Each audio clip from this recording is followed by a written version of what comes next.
Hello world, I'm Zeph, and welcome to my Rewind Remix breakdown. Today I want to walk you through all the bases of my track, and then maybe we'll do a couple more sessions on the other stuff, if we're all feeling this. And yeah, let's just get started with the main bass that you're hearing in the drop at first. You might recognize this, and with its sub it sounds like that. And now let's jump to where it actually came from, which is the original rewind bass combined with its original sub. Let me just switch all these effects off. And that's how that sounds. The original bass is pitched up an octave, and then they are being EQ'd together and distorted together. This patcher instance does only take out the low end beforehand, then distort it, and then bring it in back afterwards. And then we got these automated filters and a tail that really wants to be cut off by this volume automation, and a fat rack. The story behind this fat rack is actually, it's coming from an explanation from Virtual Ride. He was on a sidewalk talk for once, and he said he'd do it with an OTT at the start and the end at 50% depth, and a Camel Crusher, a Voxengo tube amp. Still not sure if I understand what it does, but it makes things louder, I guess. And a saturator of your choice, and I chose Melda Productions one because it's free, as everything else, so you can rebuild it yourself, and I just linked it to the main controls in this patcher instance. And then we got a subtle EQ and a sound godizer, and I resampled that and put it here. Now without those effects and those ones as well, it sounds like this. I transposed it by some semitones, and to do that I used the E3 mono stretching algorithm, which is kind of important because it makes it maintain its original tone and have this grittiness as well. So that's why you can see all these instances of the bass sweep here.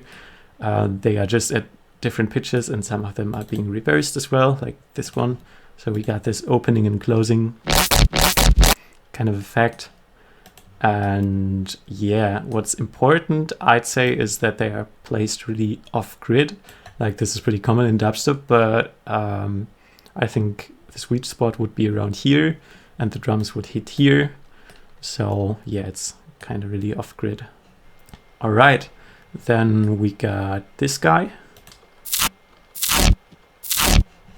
Sounds really crispy, and it's actually just the same sweep stretched out way too long, like this, and just using the first bit of it and using the E2 mono stretching algorithm. It's kind of funny because it's stretched out so long, you can see these little sections here where the waveform that's being calculated is the same, and later in the drop we can hear those as well at full length, because they are pitched up an octave, and normally when you pitch up something by an octave, it would get shortened by half of its duration. And now it's still the same length or even longer, so that's why this happens, and it sounds like this. And I found that really cool, so I left it as is and just panned it to the left and right at its start. And then let's take a look at these effects going on here. So we got some EQ, taking out the high end, because referencing a lot of tracks, a lot of Riddim tracks, I recognized that I was used to a lot more high end than what's common, I guess. And this comb filter is rather subtle, but I'm automating the frequency here, so it goes along with the main melody. Bum, bum, bum, bum, bum, bum, bum, bum, bum, bum, bum, and so on. Then we got a reverb, and what's that? Some more reverb for these kind of fills here. I'm just using the effector reverb because I like it a lot from Fruity Loops, and I'm separating it from the original signal using the Fruity stereo shaper, so I can EQ it afterwards, which I did in this case, and easily automate it. Also, at these kind of fills, I like when not everything of the original signal goes into the reverb. Like we have a wah, and I just want the ah at the end go into the reverb, so the sweep is ah and not a blurred mess. All right, then we got this delay.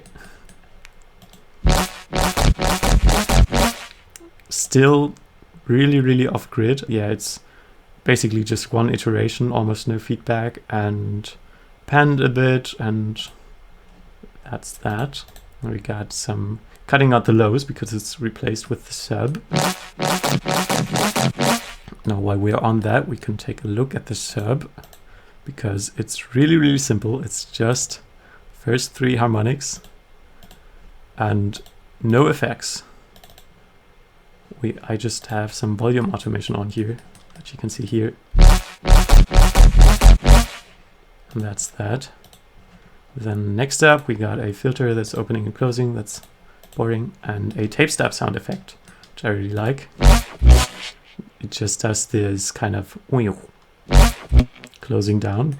And later on there's one as well here. No, here. Sounds like this. And finally a flanger. Now, as I activated the sub, I wanted you to hear them both together because they are going through a bus, a bass bus, and there's a Fruity Soft clipper on this. I'm using this patcher instance here because I sometimes like to boost the bass before having the signal go into the clipper and then take the bass out afterwards again, because that gives it some more grittiness, I'd say. But I didn't in this case. It's just some soft clipper. And on the sub, meaning on a low frequency, I used all pass phase, which is a disperser alternative. And I'm not sure if it does everything the same way, but the way it sounds to me is like around the frequency, depending on how big the Q is. Everything that's lower is being delayed, kind of. And that way we gain this wonkiness of the sub, like without it. And with it, it's a little bit longer on the lows, and yeah, kind of subtle, but I love that. Then finally we got some sound quantizer and another EQ. So compressing a little bit, and this all-pass phase patcher instance is actually all-pass phase 5 times in a row because I like to have a lot more range on my intensity knob. This is being switched on in the second drop, and it makes it sound really wet. You might have noticed that already, but there's also some automation going on the frequency of this all-pass phase instance, and it also does some crazy pitch variations, like you can hear at the start, it's not just a wah, but a wah. It's coming from lower, and especially here, like it's crazy what it does to the low end. I almost took it out because it was too much, but then, I don't know, I just fell in love with it, so I left it in. Crazy, isn't it? Alright, on the main bass we got a final section left, which is this one. And this is, together with the main bass sound and the sub, another layer. Sounds like this. And that one has a longer story. So I'm getting right to the start, meaning where I put random stuff into other random stuff, which is what I always do when I don't know what to do with my sound design. And in this case, it's Fruity Loops Granulizer, and I don't know, I think this is... It sounds horrible.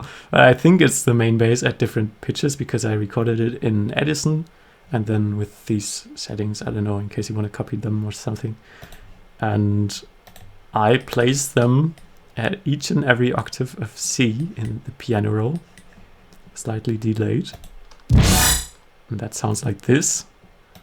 Of course, with some effects like a fat rack, a little bit of EQ, and a comb filter, especially emphasizing on the C. Sounds like this, and we got some multiband compression called Sounddesign on it. And I recorded that and made it go through this track, switching off all the effects, and it sounds like this. So it's just the sample, but again reversing at some point to have this opening and closing sound effect. And also, because the original is called rewind, so I'm rewinding things. Then I'm distorting stuff. Then I'm automating a filter here. And another one, and some volume automation as well. And then I'm getting rid of a lot of side information on the lows, because I'm mainly producing on a Marshall speaker that's even portable. And yeah, it's just one speaker, like it sounds pretty much mono. So I got a lot of different sound from there compared to my headphones, and I didn't want that, so I made it mono capable. Additionally, there's another comp filter that's emphasizing the melody that you're hearing. It's automated here. And then some final EQ to get back a little bit more of the lows. And finally on the Space Bus 2, the sub is going through as well. And that makes it distort together with it. And here I'm controlling the low end that's going through before the distortion.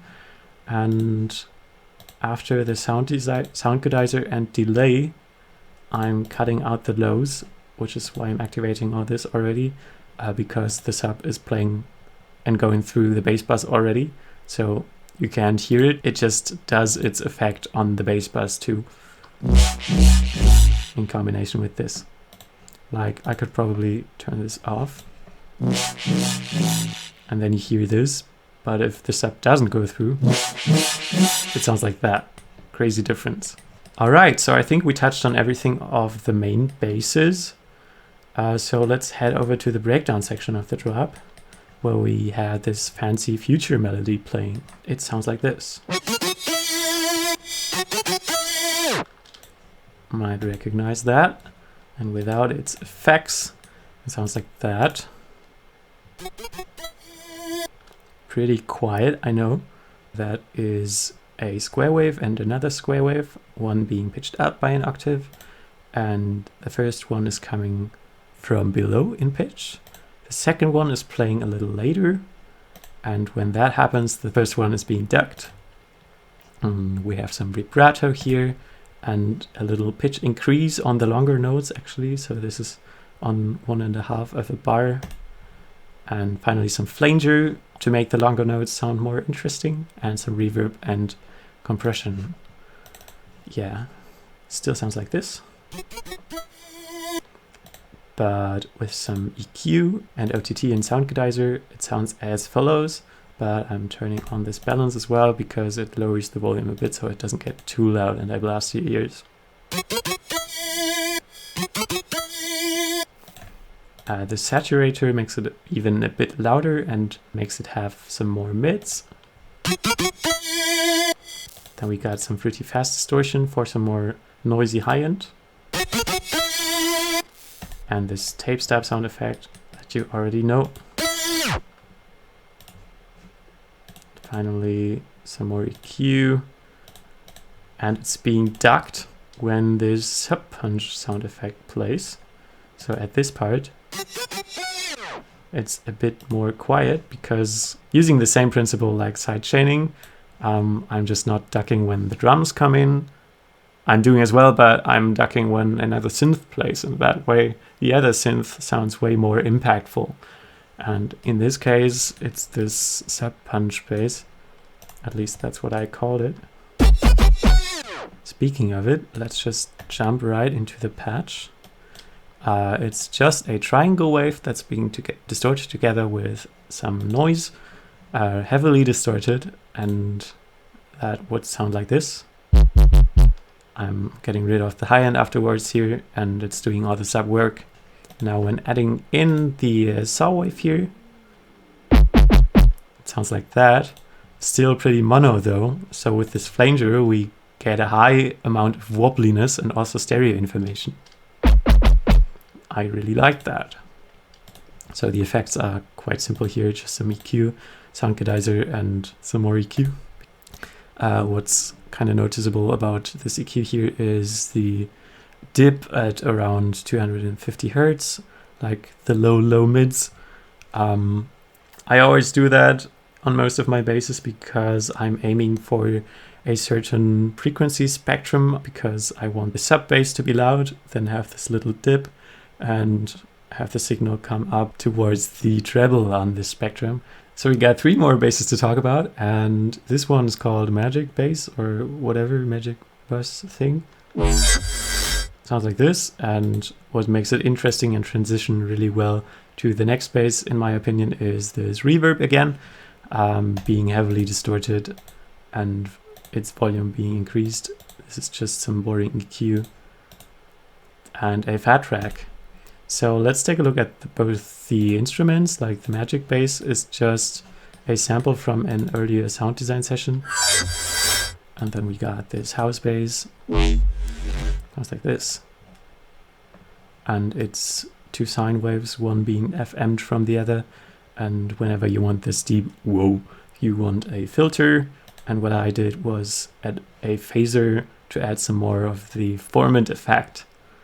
Like without the phaser, it would sound like this. And with it, you get this whoa. Here I'm just getting rid of some noisy high end. Then next up, we got the scream bass. It sounds like this. There's some different possibilities by switching the FM amount here. Like we got a pretty high frequent wavetable here. You can always get kind of clean basses by FMing from a deep sine wave. That's like my go-to move on Serum. And then I got a filter, some vibrato going on like here. And over time we got this hyper effect coming in, as well as a ton of reverb. So it gets really wide over time. And that's an effect I chose to make it transition to the next bass. Sounds like this, and without the effects. Not pretty different. It's just a sample from a sound design session again. I think I used some stretching algorithms on some drums and then pitched them down and upwards.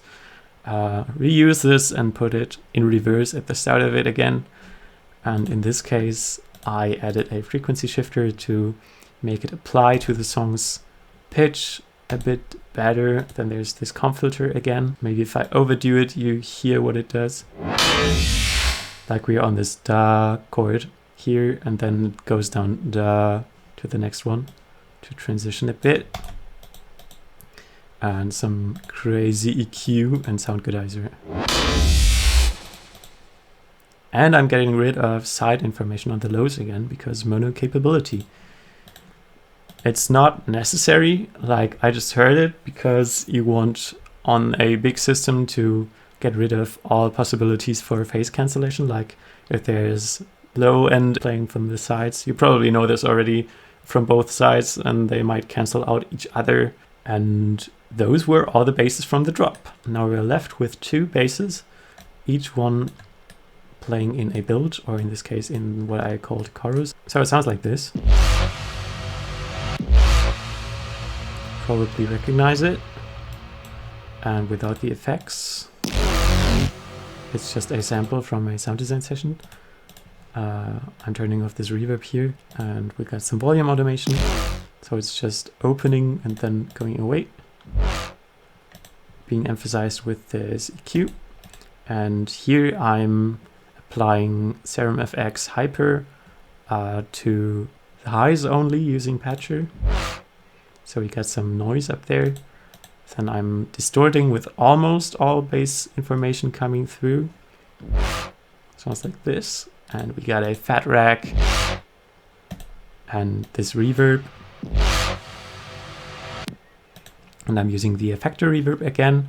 I did EQ it here. I'm afraid you can't see it because OBS doesn't record these third layers for some reason, but I'm just enhancing the low end a lot. And most importantly, I'm switching it off and on at every new hit because I don't want any information from the last chord to play when the next chord hits. And there's a phaser going on in the second half of it.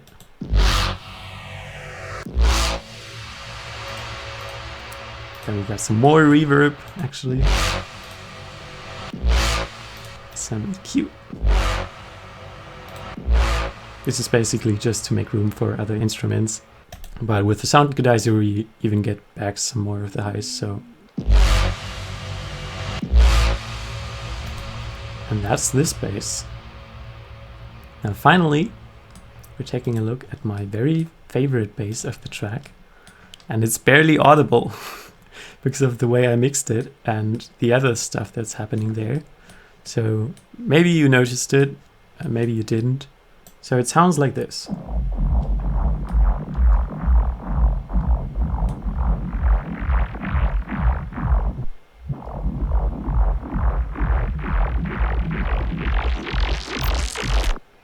It's only opening up at the very end of the build, and I did that so there was a lot more room for vocals here and other tiny effects in the first part of the build. But it's a bunch of layers. Let's take a look at it. So without the effects, it sounds like this. And that's a really old patch I never got to use anywhere because it has barely any tonality, so it's just for really dark moods. And this is done by using an all-in-one filter, opening and closing, as well as a ton of effects, like I'm almost using every effect here from Serum, but the effect that's doing most of the work for this recognizable sound is the linear fold distortion that I'm automating as well here. Without it, it would sound like this. And with it, like heavy difference there. I'm adding a phaser for, actually that's kind of doing just EQ work. And that is the sound. Now, the effects are here to make it a lot fuller and wetter. So at first we got some more all-pass phase, like about 2 instances in a row, and makes it sound really, really wet. This dimension expander is not doing anything. And we got an old fat rack. It adds a bunch of tails. I wouldn't use it in the newest song anymore. It was used for metallic basses, like when you want this short delay from Serum effects. And yeah, I'm just mainly using it for saturation and OTT here, and cleaning up some of the tails afterwards, like gating them, multiband gaining, I think. And then we got the new fat rack. You can hear my CPU is almost dying already. But then there's some EQ happening afterwards. Oh no. Alright, then let's just show you this. I'm getting rid of the sides in the low end as well, and adding up some more side information on the high end. And finally a tape stop sound effect at the end, and a balance to cut it off. Oh yeah, I almost forgot. What's most interesting here is that I'm automating the frequency knob of the disperser alternative with an LFO. So in the beginning it's doing almost nothing, but then it's going up and down and up and down and up and down. So we got a great lot of tension in the end here. And also here I'm trying to maintain a bit of a normalized level on the low end. So as you can see in the resampled version, the low end is all over the place, like it's loud, it's quiet sometimes. And I try to get rid of that by automating the low end. I'm afraid I can't show you because of my CPU and the recording, but the low end is only playing at the same time each iteration. And then I'm adding some compression on it as well to keep it on the same level, to try it. I didn't succeed entirely in the end, but yeah, I just sampled it and did the same thing again, I suppose. This EQ and another compressor. And yeah, let's just listen to the final result again.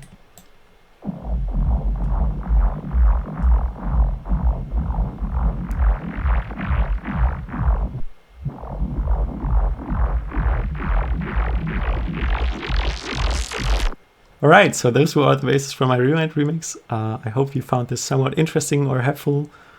And feel free to hit me up if you want to know anything. I'd love to chat with you about anything. My DMs are open. And yeah, maybe see you in the next episode. So have a nice day. Bye bye.